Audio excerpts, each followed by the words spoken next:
عمرك حسيت انك زمان كنت بتخاف من اي فيلم رعب حتى لو بسيط؟ لكن دلوقتي احنا بنتفرج نترعب شوية وكل حاجة، وبعدين بنكمل ونسكرول على طول. طب ليه؟ هو احنا اتغيرنا ولا الافلام نفسها بقت نسخ متكررة ومش بتخوف زي الاول؟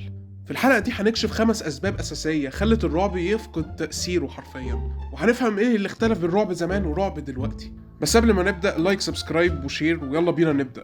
أول حاجة، احنا اتعودنا على الرعب زمان أقل لقطة مظلمة حرفيا كانت كفيلة تخوفك وتجيب أجلك حرفيا. لكن دلوقتي احنا شفنا كل حاجة، شياطين، أرواح، بيوت مسكونة، زومبي، دمى متحركة، كل حاجة. عقلنا بقى فاهم اللعبة. عارف انت في الجامب سكير مثلا، عارف ان الصوت بيعلى قبل الخضه بثانيتين، فبقى صعب ان حاجه تفاجئنا بجد. تاني حاجه، الجامب سكيرز. زمان الرعب كان بيعتمد على التوتر، الجو المرعب. دلوقتي معظم الافلام بقت ماشيه بنظام خضه بعدين هدوء بعدين خضه وهكذا. الجمهور فهم النظام، والخطه اللي ممكن تفزعك لحظه مش بتسيب اثر بعد الفيلم. فالمتفرج او المشاهد يطلع من السينما ناسي كل حاجه ومش فاهم ايه اللي بيحصل، حتى بيبقى شاكك، بيقول انا دخلت دراما او رومانسي لكن رعب لا. تالت حاجه، الاعتماد على السي جي اي مبالغ فيه حرفيا. زمان المؤثرات كانت بسيطة بس واقعية، المكياج، الأقنعة، أو حتى الجو الغامق كان بيخلي المشاهد بيحس إن اللي بيحصل ده حقيقي فعلا.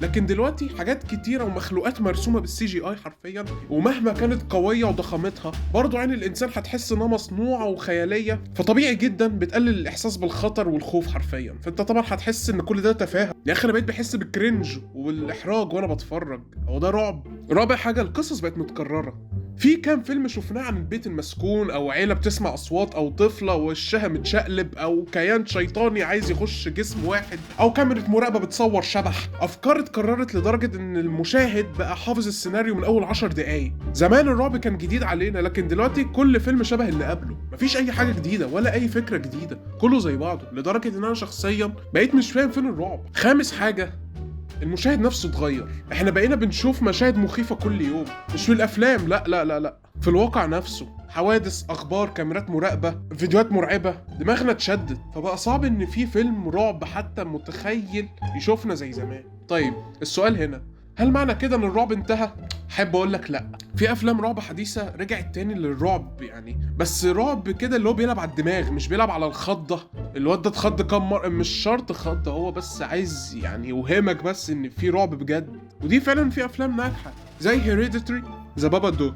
افلام بتخليك تفكر مش بس تتخض. الخلاصه، الرعب مبقاش مرعب زي الاول لان الجمهور اتغير وصناع الافلام اعتمدوا على اسهل الطرق، بس الرعب الحقيقي لسه موجود في الافلام اللي بتعرف تبني توتر مش خضه، بتلعب على مخك مش ودنك. ويمكن احنا كبرنا، بس الخوف جوه الانسان عمره ما بيموت، هو بس محتاج قصه صح عشان يصحى تاني. بس يا سيدي، لو عجبتك الحلقه ما تنساش اللايك والسبسكرايب والشير، واستنى الفيديو الجاي ان شاء الله. يلا سلام.